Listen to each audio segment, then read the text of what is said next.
بسم اللہ الرحمن الرحیم۔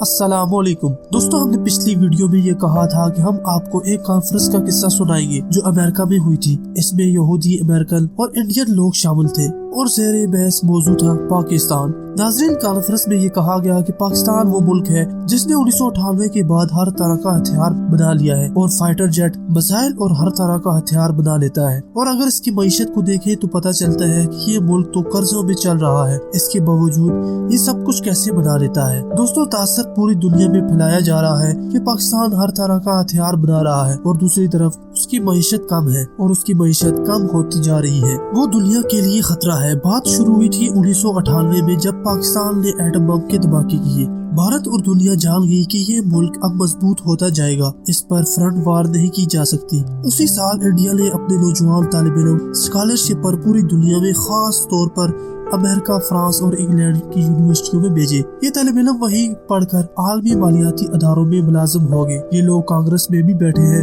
اور میڈیا انڈسٹری میں اور ساتھ میں آئی ٹی کی انڈسٹری میں بھی بیٹھے ہیں، اور یہ ہر وقت مالیاتی اداروں میں ہر وقت پاکستان کے خلاف پروپیگنڈا کرتے رہتے ہیں کہ پاکستان اتنی تیزی سے اپنے ڈیفنس کو بڑھا رہا ہے، کل یہ دنیا کے لیے خطرہ ہوگا۔ یہ ساتھ میں یہ تاثر بھی پھیلا رہے ہیں کہ قرضوں کے بوجھ کے باوجود اگر پاکستان اتنی ترقی کر رہا ہے، اگر اس کی معیشت صحیح ہوگی تو یہ سب کو پیچھے چھوڑ دے گا اور پاکستان دنیا کے لیے خطرہ بن جائے گا۔ پاکستان کو گرین لسٹ میں شامل کرنا بھی انہی کا پروپیگنڈا تھا۔ ناظرین، فروری میں جب پاکستان اور انڈیا کی جھڑپ ہوئی تھی، اس میں عالمی اداروں کے لوگ یہی چیک کر رہے تھے کہ پاکستان رسپانس نہیں کرے گا، کیونکہ اس کی وجہ یہ ہے کہ اس کی معیشت پہلے بہت زیادہ گر چکی ہے اور زیادہ گرے گی۔ لیکن پاکستان کے رسپانس نے دنیا کو حیران کر دیا۔ رات کو انڈیا نے 3 میزائل پاکستان پر سیٹ کیے تو پاکستان نے اس کے رسپانس میں 14 میزائل اس کی مختلف ریاستوں پر سیٹ کر دی۔ 14 میزائل فٹ کر کے انڈیا کی چیخیں نکال دی اور دنیا کو سمجھنا پڑا کہ پاکستان پر جتنا بھی کام کیا گیا وہ سارا ضائع ہو گیا۔ وہ یہ چاہتے تھے کہ پاکستان کچھ رسپانس نہ کرے اور انڈیا کی اجاداری قبول کر لے، لیکن پاکستان کے پلٹوار نے دشمن کو رلا کے رکھ دیا۔ اس لیے اس کانفرنس میں زیر بحث موضوع یہی رہا، پاکستان کو اتنا آسانی سے گرایا نہیں جا سکتا۔ اس لیے اس کانفرنس میں یہی فیصلہ کیا گیا کہ پاکستان کی معیشت اگر صحیح ہوگی تو یہ ہتھیار بنائے گا، کہ پاکستان کی صرف معیشت کو مد نظر رکھ کر کام کیا جائے، اور معیشت اگر صحیح ہوگی تو یہ ہر طرح کا ہتھیار بنائے گا، فائٹر جیٹ، میزائل اور ٹینک بھی بنائے گا۔ اگر یہ قرضوں کے بوجھ تلے دبے ہونے کے باوجود جدید J-17 تھنڈر جیسے ایڈوانس طیارے بناتا ہے اور سال میں 100 کے برابر یہ طیارے بنا کر دوسرے ممالک کو بھی فروخت کر رہا ہے، تو یہ کچھ بھی کر سکتا ہے۔ اتنے قرضے ہونے کے باوجود بھی پاکستان کی آرمڈ فورس ہر روز کسی نہ کسی میزائل کا ٹیسٹ کرتے ہیں، اور آپ نوٹ کیجئے، ڈالر کی اڑان کی پاکستان کی معیشت کو کمزور کرنا بھی اسی سازش کی ایک کڑی ہے۔ ناظرین، اس معیشت کو بحال کرنے کے لیے پاکستانی عوام کو آگے آنا پڑے گا۔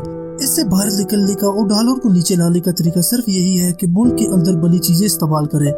ڈالر کا ذخیرہ ہے تو وہ فوراً اسے بینک میں جمع کرائیں تاکہ اس بحران سے نکلا جا سکے۔ دوستو، ہم نے اس ویڈیو کو بنانے سے پہلے ایک عالمی ڈسکشن فارم کو وزٹ کیا تھا جس میں لوگ ڈسکس کر رہے تھے پاکستان کے ٹیپو اور تیموری میزائل کو۔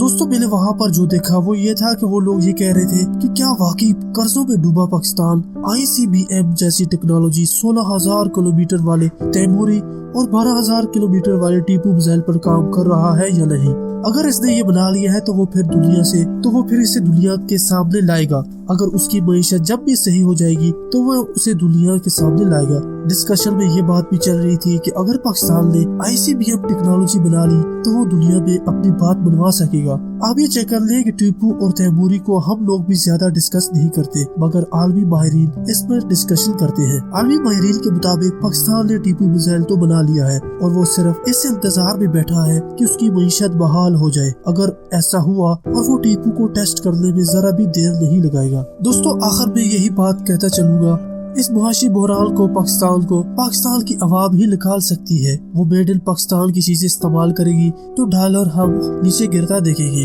اس طرح پاکستان اپنی صنعت بھی مضبوط کر پائے گا۔ دوستو، آپ کو یہ ویڈیو کیسی لگی؟ اپنی قیمتی آراء دینے کے ساتھ ساتھ اپنے دوستوں کے ساتھ بھی شیئر ضرور کیجیے گا۔ ہمیں اجازت دیں، خدا حافظ۔